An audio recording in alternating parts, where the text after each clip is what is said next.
Well, welcome back to another Dynodaze video. A beautiful white Ralliart Mitsubishi Colt 1.5 litre turbo on the dyno, about to be mapped with the EcuTek system. We've just fitted a Scorpion exhaust system, so it does sound lovely. So let's do a stock power run where she is right now, find out what she's got, and then improve upon it. Here we go.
Mitsubishi Colt Ralliart in white. What a lovely little car these are.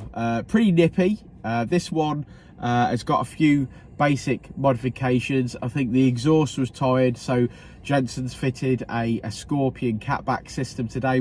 So both cats are still in place. Both cats still in place, but one of our best-selling exhaust systems for the Mitsubishi Colt. It's got an uprated recert valve. Got a turbo smart one on there, I think. Yeah, turbo smart one, again available on the website. But pretty basic mods, and then time to map it. And it's it's responded really well, exactly as we sort of expect it to be fair. Yeah, sort of where we always were with these though. The standard boost solenoid is not the best to try and control boost with. If you fit a 3-port, you've got a much wider range of boost control, and you can really smooth them out. They do. I mean, for those that are perhaps looking at the graph thinking, well, it's a little bit wavy, that's because you're very limited on your boost control.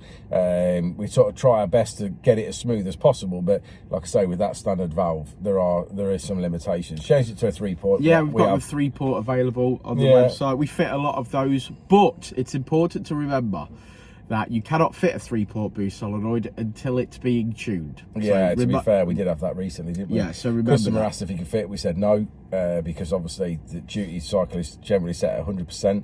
Don't do that, you will blow it up. Next day, he rings up, I put it rod through the block. Yeah, well, we did sort of tell you that would happen. Bless him, but you live and learn. You do. So this is came in on 150 brake horsepower, leaving on just shy of 190. So that's a 40 brake horsepower peak increase. Definitely the best value for money, in my opinion, with these Colts.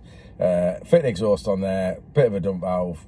I personally would fit a 3-port and then tune it, and then your absolute best value for money. We're up about 50 foot-pound of torque and 40 brake horsepower. That's that's a lot. It's sort of where these cars should have been. I think if these cars were 200 brake when they came out, they would have sold a lot better.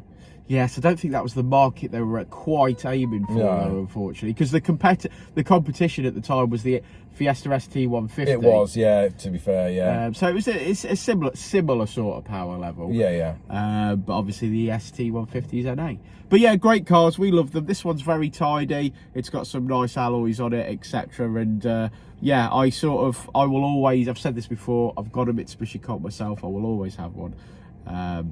Let's look at the graph. Let's have a look at that graph. Let's look at the graph. Well, say it with me, guys. Red line is as you came in, blue line is as she leaves. A load of power there. So really happy with that. Great for a car only modified as much as this one. 214 foot-pound of torque, nearly 190 brake horsepower. That's another Mitsubishi Colt Ralliart on its way to bash some B roads. Fantastic. Well, thanks for sticking around to the end of the video, guys. Like and subscribe and all that jazz. We'll see you on the next one, won't we, Jeno? We will indeed.